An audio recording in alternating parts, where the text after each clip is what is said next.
Hello everyone, ഇന്ന് ഞാനൊരു mango cheese cake റെസിപ്പിയാണ് കാണിക്കുന്നത്. വളരെ ഈസി ആയിട്ട് പെട്ടെന്ന് തയ്യാറാക്കാൻ പറ്റുന്ന ഒരു റെസിപ്പിയാണിത്. അപ്പോൾ അതെങ്ങനെ ഉണ്ടാക്കാൻ നോക്കാം. അപ്പോൾ ആദ്യം തന്നെ നമുക്ക് ഒരു ബേസ് തയ്യാറാക്കി എടുക്കണം. അതിന് വേണ്ടിയിട്ട് ഒരു 200 ഗ്രാം ബിസ്ക്കറ്റ് ഞാനിവിടെ എടുത്തിട്ടുണ്ട്. ഇത് നന്നായി മിക്സിയിലിട്ടിട്ട് പൊടിച്ചെടുക്കണം. ബിസ്ക്കറ്റ് ഇവിടെ മിക്സിയിലിട്ട് നന്നായി പൊടിച്ചെടുത്തിട്ടുണ്ട്.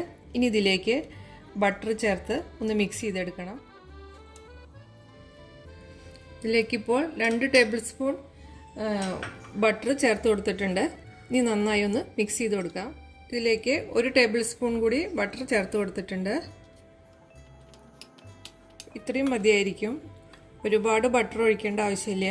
അധികം ഒഴിച്ചു കഴിഞ്ഞാൽ ഇത് ഫ്രിഡ്ജിൽ വെച്ച് സെറ്റ് ചെയ്തെടുക്കുമ്പോൾ ഭയങ്കര ഹാർഡായി പോവും ബേസ്. അതുകൊണ്ട് ഒരു 3 ടേബിൾ സ്പൂണോളം ബട്ടറാണ് ഒഴിച്ചു കൊടുത്തിരിക്കുന്നത്. ഇനി ഇത് കേക്കിൻ്റെ മോൾഡിലേക്ക് ഇട്ട് കൊടുക്കാം. ഇനി നന്നായി ഒന്ന് ലെവൽ ചെയ്ത് കൊടുക്കണം. ചെറുതായൊന്ന് പ്രസ് ചെയ്ത് നന്നായി ലെവലാക്കി എടുക്കണം. ഇനി അല്പനേരം ഇതൊന്ന് ഫ്രിഡ്ജിൽ വെച്ചൊന്ന് സെറ്റ് ചെയ്തെടുക്കാം. ഇനി അടുത്ത സ്റ്റെപ്പ് ചെയ്യാൻ വേണ്ടി ഒരു 200 ഗ്രാം ക്രീം ചീസ് ഒരു ബൗളിലേക്ക് എടുത്തു വെച്ചിട്ടുണ്ട്. ഇതൊരു വിസ്ക് വെച്ചിട്ടോ അല്ലെങ്കിൽ ഒരു ബ്ലെൻഡർ വെച്ചിട്ടോ നന്നായി ഒന്ന് അടിച്ച് സ്മൂത്താക്കി എടുക്കണം. അപ്പം നന്നായി ഇത് അടിച്ചെടുത്തിട്ടുണ്ട്. ഇനി ഇതിലേക്ക് മധുരത്തിന് ആവശ്യമുള്ള ഷുഗർ ചേർത്ത് കൊടുക്കാം. അതിനിവിടെ ഒരു 3 ടേബിൾ സ്പൂണോളം പൊടിച്ച പഞ്ചസാര ചേർത്ത് കൊടുക്കാം. ഇനി ഇതിലേക്ക് വിപ്ഡ് ക്രീമും കൂടി ചേർക്കുന്നുണ്ട്. ഇതൊന്ന് സെറ്റായിട്ട് വരാൻ വേണ്ടിയിട്ട്.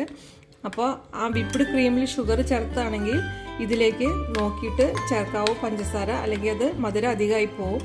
അപ്പോൾ ഞാനിവിടെ 3 ടേബിൾ സ്പൂൺ പൊടിച്ച പഞ്ചസാരയാണ് ചേർത്ത് കൊടുത്തിരിക്കുന്നത്. വിപ്പിംഗ് ക്രീം ഉണ്ടാക്കാൻ വേണ്ടി ഞാൻ ഇവിടെ പൗഡർ ഫോമിലുള്ള വിപ്പിംഗ് ക്രീം പൗഡറാണ് ഇവിടെ എടുത്തിരിക്കുന്നത്. അപ്പോൾ അത് എങ്ങനെ ഉണ്ടാക്കുക വെച്ചാൽ അതിൻ്റെ ഡയറക്ഷൻ നോക്കിയിട്ട്, പാക്കറ്റിൻ്റെ മുകളിലെ ഡയറക്ഷൻ നോക്കിയിട്ട് നമുക്കത് ഉണ്ടാക്കിയെടുക്കാൻ പറ്റും. വിപ്പിംഗ് ക്രീം ഇപ്പോൾ റെഡി ആയിട്ടുണ്ട്. ഇത് ഏകദേശം ഒരു 30 ഗ്രാം വിപ്പിംഗ് പൗഡർ എടുത്തിട്ട് അതുകൊണ്ട് ഉണ്ടാക്കിയ ക്രീമാണ്. ഇനി ഇത് നേരത്തെ ബ്ലെൻഡ് ചെയ്ത് വെച്ച ക്രീം ചീസ് മിക്സിലേക്ക് ഇത് ചേർത്ത് കൊടുക്കാം. ഇത് നന്നായി മിക്സ് ചെയ്തെടുക്കണം. ഇതിലേക്ക് 1 ടീസ്പൂണോളം വാനില എസൻസ് ചേർത്ത് കൊടുക്കുന്നുണ്ട്.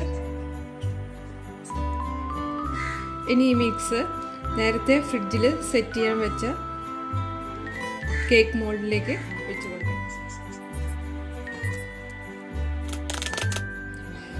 ഇനി ഇത് ഒരു 4 മണിക്കൂറെങ്കിലും ഫ്രിഡ്ജിൽ വെച്ച് നന്നായി സെറ്റ് ചെയ്തെടുക്കണം. ഓവർനൈറ്റ് വെച്ചാൽ കൂടുതൽ നന്നായിരിക്കും. അറ്റ്ലീസ്റ്റ് ഒരു 4 മണിക്കൂറെങ്കിലും ഇത് സെറ്റ് ആവാനുള്ള ടൈം കൊടുക്കണം. ഫ്രീസറിൽ വെക്കാൻ പാടില്ല, ഫ്രിഡ്ജിൽ വെച്ച് സെറ്റ് ചെയ്തെടുക്കാം. ഇനി അടുത്ത സ്റ്റെപ്പായി നമുക്കൊരു മാംഗോ പ്യൂരി ഉണ്ടാക്കണം.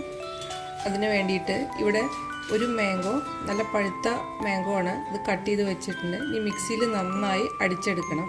മാംഗോ നന്നായി മിക്സിയിൽ അടിച്ചെടുത്തിട്ടുണ്ട്. ഇനി ഇത് ഫ്രിഡ്ജിൽ വെച്ച് നന്നായി തണുപ്പിച്ചെടുത്ത് സെറ്റായ ചീസ് കേക്കിൻ്റെ മുകളിൽ നമുക്ക് സ്പ്രെഡ് ചെയ്ത് കൊടുക്കാം. കേക്ക് ഇവിടെ 4 മണിക്കൂറോളം ഫ്രിഡ്ജിൽ വെച്ച് സെറ്റായി വന്നിട്ടുണ്ട്. ഇനി ഇതിൻ്റെ മുകളിലേക്ക് മാംഗോ പ്യൂരി ഒഴിച്ചു കൊടുക്കാം. ആദ്യം സൈഡിലൂടെ മാംഗോ പീസ് വെച്ചൊന്ന് അലങ്കരിച്ചെടുക്കാം. ഇതിൻ്റെ മിഡിലായി മാംഗോ പ്യൂരി ഒഴിച്ചു കൊടുക്കാം.